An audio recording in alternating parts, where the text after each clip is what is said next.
So as we return to Kakariko Village, there's actually several Poe Souls we can get in this area. First of all, you want to head over to the graveyard where there are 2 Poe Souls we can find easily enough. As soon as you enter the graveyard, you want to head over to the first tombstone you come to, which is on your left in the Wii version. It's probably on the right in the GameCube version. You want to push it back to reveal a Poe. So, what is with this? Does Poes just like to hang out with graves, or does this really mean that like this is the ghost of somebody that's buried there? That's kind of creepy. Killing a dead person, I guess. Anyway, once you defeat it and collect your 14th Poe Soul. You want to continue on towards the middle of the graveyard where you'll spot the next Poe. So you want to defeat it, and I don't think any more detailed instructions on its location is necessary. It's just right there. But you want to go ahead and make it suffer like all the others and collect Poe Soul number 15.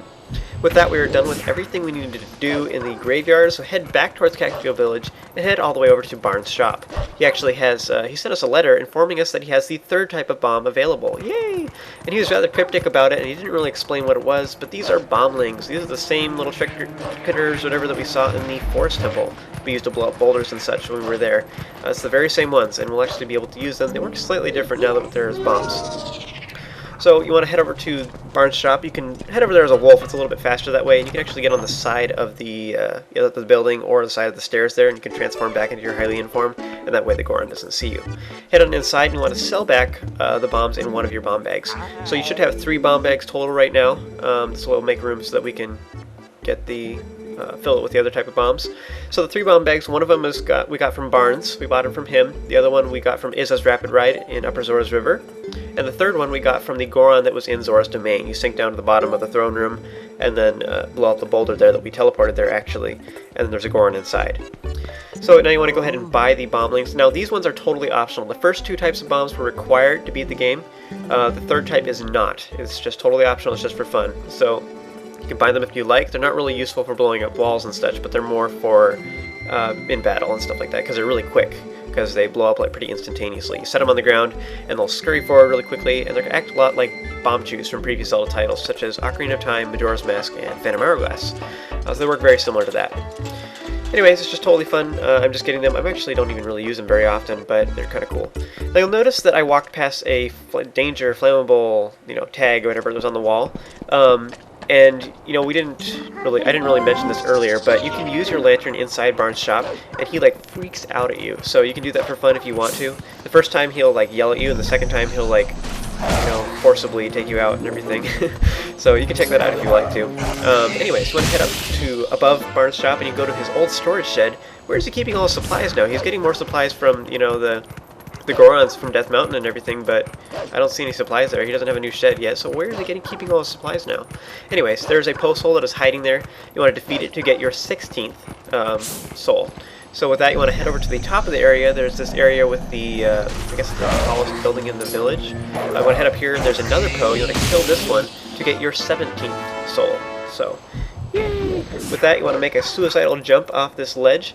And you can do it as a wolf and you won't get hurt. And with that, you want to start heading up Death Mountain. So once you get to the cliff up ahead, Cliff Duber, there's a Goron that was there earlier, but he was up on top of the cliff before, but now he's down low, so we actually will not be able to transform with him nearby. So we're going to have to actually leave the Death Mountain area, transform, and come back if you want to chat with him. But you can talk with him if you like, and he will apologize for rolling into you earlier. Kind of weird, you don't really get to hear that often. Sorry for rolling into you, dude. Anyways, you can use him to climb up on top of his back, and then he will propel you up, for instance, you can get on top of the ledge this way. I'm not really sure if it really saves you that much time compared to climbing the cliffside. I guess it does, but I don't know. Anyway, all the Gorons up on this area are now friendly, and they will, chat with you, and they'll propel you up to these other areas too, so kind of nice that they don't kill you, Up ahead, you can look up to the ledge off on the right. You'll see there's a Poe Soul up here, so we're going to have to go after that. To get up there, you want to chat with the Goron up ahead, and you can get on top of this one's back as well. But instead of going straight forward, you want to aim off to the right, and then hold forward on the analog stick to grab onto the ledge. Link will, barely grab onto it. From here, you want to climb up, and then transform into a wolf, use your senses, and attack the Poe. So this one's a little bit tricky because it's right on the ledge. You want to, back up and lure it to get away from there, because it's kind of dangerous. You don't really want to fall down there, because that would be lame to get all the way back up. Once you defeated it, you want to rip out its soul to get number 18. Woohoo! So with that, we're actually done with everything we need to do in this area, except for one cool little thing over here. So you want to start heading north along this upper ledge. And there's a cool little thing we can grab real quick. You can talk with the little baby Gorge or whatever up there if you like. It's actually the first one we've seen in this area, but you want to head over to this little cavern thing on the right. You want to hop down and open the chest to get a piece of heart. If you've been following the walkthrough thus far, this should be number 22. And now here I'm going to warp over to Kakariko Village. I actually was intending on going to Cavern Woods, but I forgot, and so I'm going to head back there later in this chapter. Right now we still have some nighttime available to us, but it's quickly turning day. So after this next thing I'm going to do, it's actually going to turn dawn. So if you want, you can actually head over to Cavern Woods, or you can head over to some of the areas in Hyrule Field where there are some more Poe Souls, which I will be getting here in just a moment. I was figuring because it was almost daylight that I would just go ahead and skip over to my daylight stuff. Anyways, we went from Kakariko Village. This is a great place where you can summon Epona. You can blow the horse grass, and then we can summon her here. I'm actually going to go do all the Hyrule Field stuff to get all the Poe Souls that are there here in just a moment. So we're going to use Epona to get around really quickly. So for right now, we're going to head to Kakariko Gorge. There's actually a cave here that is off in the southern portion of this area. So you want to use Epona to get all the way over here. You'll see there is some boulders over here off to the right side, which is all the way to the south. If you want to use your bombs, you can check out your Bomblings here if you like as well. Kind of pointless, but you can just use regular bombs. No need to waste those other ones because they're expensive. But then again, we are kind of full on rupees, so I guess it really doesn't matter. But anyways, you want to blow up this boulder and head on inside to this cave. And as with all the caves and such in this game, they're all really dark, so we're going to have to use our lantern in order to see. So hopefully you have a bunch of lantern oil still in your lantern, but also you have an extra bottle filled with lantern oil or yellow chew jelly. So mine, for example, is filled with yellow chew jelly from the Lake Hylia Cavern. When continue working your way, we're just going to be following the left wall basically for the entirety of this cavern, just killing the enemies along the way, and all the goodies are on this side of the cavern. So it's going to be the left side. If you're following the Wii version, you're probably the cave is inverted if you're playing this on the GameCube version, so probably the right wall in that case. But yeah, you just want to keep following the left wall. You'll eventually get some Tektites. You can defeat them with like spin attacks or jump attacks or backslices work the best. So all those three moves work really well. You want to continue working your way forward.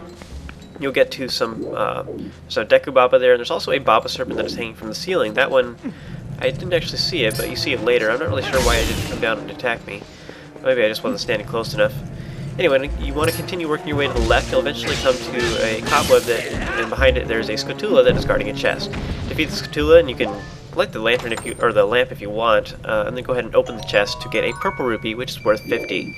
Yay! I think there's more purple rupees over on the right side of the cavern, so you can head over there if you want, but it's not really that important. It's just rupees.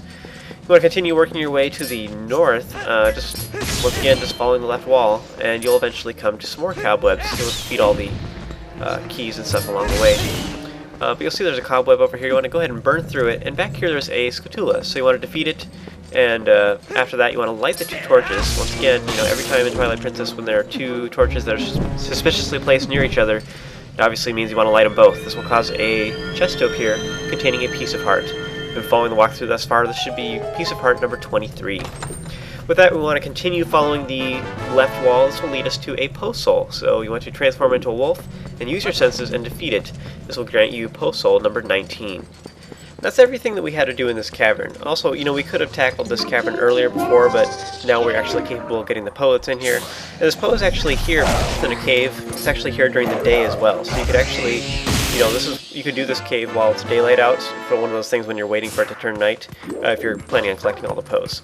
So that's everything we needed to do in this cavern. You can venture into all the other little areas if you want, but it just contains like rupees and stuff. So I'm just going to run out of here. I killed most of the enemies along the way, so I'm just dashing with the wolf, and I'm basically just looking at the minimap to know where to go. So check me out in the next video for Hyrule Field, and we will get all the Poe Souls that are found there.